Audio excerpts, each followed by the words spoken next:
j'ai eu la chance de découvrir l'exotique quasiment par hasard. C'est que j'étais en classe préparatoire au lycée et je voulais faire une maîtrise. Et mon professeur, qui était le frère, et qui est toujours d'ailleurs le frère d'un chercheur de sources chrétiennes, donc c'était monsieur Michel Évieux, et son frère c'était Pierre Évieux qui travaillait ici, m'a orienté du côté de Louis Holtz, qui était professeur de latin à Lyon 2 à l'époque. Donc lorsque j'ai rencontré Louis Holtz, il m'a dit qu'il ne voulait pas donner un énième sujet de maîtrise sur la mythologie chez Ovide et qu'il allait trouver autre chose. Donc il a contacté son collègue et ami François Dolbeau qui à l'époque travaillait sur Ratier de Vérone et qui a découvert dans un manuscrit 11 sermons pseudo-augustiniens qu'il a rapprochés de l'œuvre de Zénon de Vérone.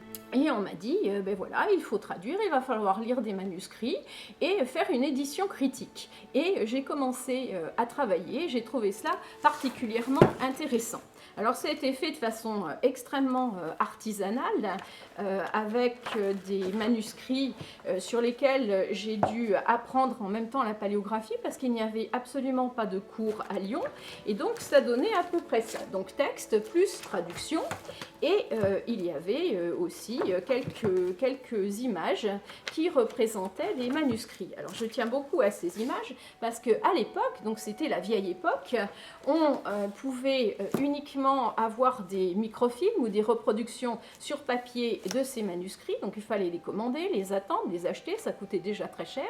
Et du coup, c'est mon père qui, dans son labo photo personnel, m'a fait des photos qui me permettaient de lire de manière un petit peu plus simple ces différents manuscrits.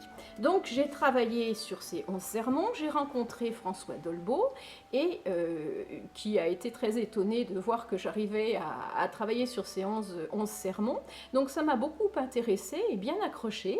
Et à l'issue, eh bien, on m'a conseillé et j'ai aussi décidé que si je continuais par la suite, je ferais de l'exotique, c'est-à-dire de l'édition de texte. Donc j'ai continué et après les concours, je suis revenue aux sources chrétiennes et je voulais absolument faire une édition critique, mais une vraie, c'est-à-dire pas, j'avais goûté vraiment à la recherche puisque je démarrais de zéro avec ma maîtrise et qu'il fallait que je crée quelque chose de toute pièce. Donc c'était ce qui m'intéressait, c'est le côté un petit peu aventurier, aventureux de cette entreprise qui m'attirait.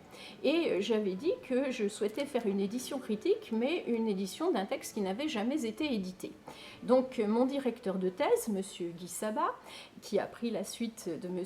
Holtz à Lyon 2, m'avait proposé deux sujets, un sur Rocher de Lyon où il s'agissait de contrôler une édition critique déjà faite, et puis un autre sujet, donc un certain Saint-Jérôme, où il n'y avait pas d'édition critique depuis le XVIIIe siècle. Il m'a laissé une semaine pour réfléchir et au bout du compte, je lui ai dit non, mais moi je veux travailler sur Saint-Jérôme, ça m'intéresse, il y a l'air d'y avoir des choses à faire. Et il m'a dit, ça ne m'étonne pas de vous, il y avait deux sujets, un facile et un difficile, et vous avez choisi le difficile. Et je crois qu'il avait vraiment tout à fait raison.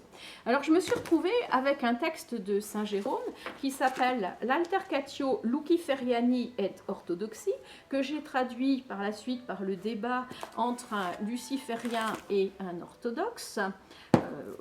Oui. Et j'ai dû faire une vraie édition de texte, c'est-à-dire sélectionner les manuscrits, mais c'est un peu facile quand on travaille sur Saint-Jérôme, donc qui est un auteur du IVe siècle. Et c'est assez facile parce qu'il y a déjà une liste des manuscrits qui a été établie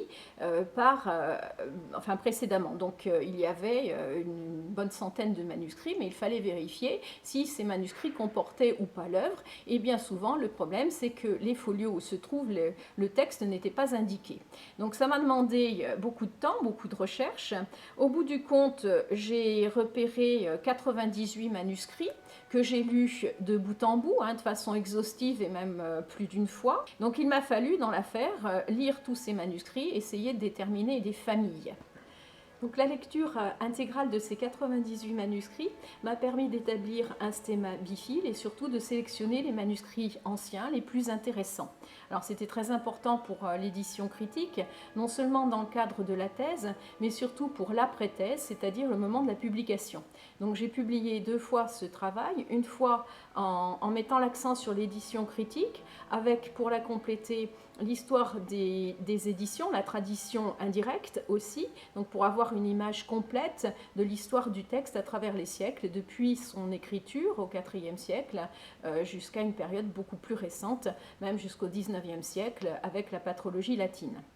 Donc première étape, donc mettre l'accent sur vraiment le travail de classement des manuscrits, d'histoire du texte dans le Corpus Christianorum, donc c'était l'édition majeure, et ensuite il a fallu refaire le travail pour l'orienter dans la collection sources chrétiennes, c'est-à-dire beaucoup réduire toute la partie édition critique et mettre l'accent sur ce qui était historique, doctrinal, etc., sachant que la partie littéraire a été redécoupée et retravaillée pour être publiée dans des articles. Ce n'est pas non plus l'orientation de la collection des sources chrétiennes.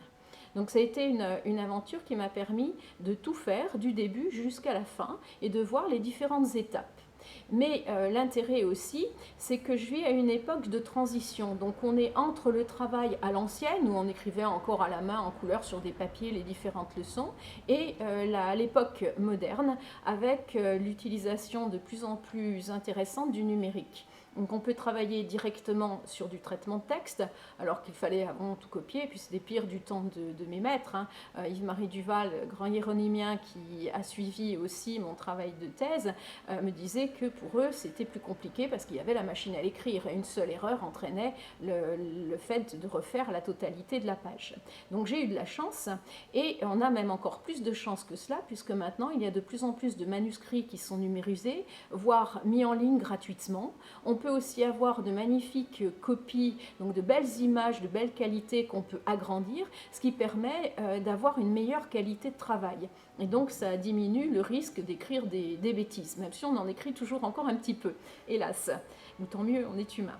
Alors du coup, j'ai pu faire un travail à cheval sur ces deux périodes, pour ce qui est d'Ambroise de Milan, lui aussi auteur du IVe siècle, grand auteur du IVe siècle, en travaillant sur Élie et le jeûne. Mais le travail était un petit peu différent parce qu'il y avait déjà des éditions scientifiques qui étaient publiées, notamment dans le Xel et dans une édition italienne qui reprenait en modifiant quelque peu. Donc il y a eu déjà des travaux d'autres chercheurs sur ces manuscrits et sur ce texte, ce qui fait que mon travail a été de vérifier tout cela, d'essayer de faire le point sur les nouveaux manuscrits qui avaient été découverts. Donc je n'ai pas recollationné les manuscrits qui avaient été lus par un collègue qui en a découvert 11 nouveaux. J'ai collationné bien sûr les anciens que j'ai retenus pour mon édition, et puis surtout j'ai fait des sondages dans les nouveaux manuscrits que j'avais pu trouver. Donc ça a été un travail tout à fait différent, mais le résultat était un peu le même, puisque j'ai choisi de garder que quelques manuscrits anciens. J'ai fait le tour aussi de quelques éditions, et puis de la tradition indirecte, ce qui n'avait pas été fait. Donc je n'ai fait pour ce travail qu'une édition dans les sources chrétiennes, en faisant ce qui est classique, l'introduction, traduction, introduction, annotation, mais en essayant en même temps de tenir compte de toutes ces découvertes qui avaient été faites sur les manuscrits. Et là, on voit aussi un peu le bout, la pourrie peut-être, d'une certaine façon de notre travail, puisque pour certaines leçons, on a des difficultés à choisir. Donc on essaie de se couler au maximum dans l'esprit, la culture de notre auteur. Donc ça implique de lire toute l'œuvre, d'essayer de bien le comprendre aussi. Mais parfois, bien, on se dit qu'il y a plusieurs leçons et que l'une est aussi bonne que l'autre. Et donc il y en a une en particulier qui me tient à cœur. Donc je vais essayer de vous la lire. En français, le prophète Élie, qui de son maître avait appris la frugalité, quand il sustentait les fils de prophètes, chargeait les tables de graines cueillies sur une lambrusque champêtre et remplissait le devoir d'une humanité hospitalière avec des légumes sauvages qu'il n'avait pas achetés. Et la simple finale, humanité hospitalière, légumes sauvages qu'il n'avait pas achetés, est problématique, puisqu'il y a certains manuscrits qui parlent de légumes non achetés, de légumes qui ont de mauvais goût, d'autres qui ne parlent pas de légumes du tout, et la question est de savoir ce qu'il fallait choisir entre l'humanité ou l'hospitalité donnée par d'autres manuscrits. Et à ce moment-là, le choix qui a été fait dépend non seulement de mes goûts personnels, mais aussi de ce qui était le plus plausible. Et je me suis ralliée à une leçon qui renvoyait en fait à un texte de Virgile. Mais là encore, on peut se dire que l'autre leçon pouvait se justifier. Donc vous voyez, on a souvent des difficultés. et on hésite beaucoup, on peut changer d'avis une dizaine de fois avant de publier le texte. Et une fois qu'il est établi selon les meilleurs critères possibles, avec le plus d'objectivité possible, il y a encore des doutes.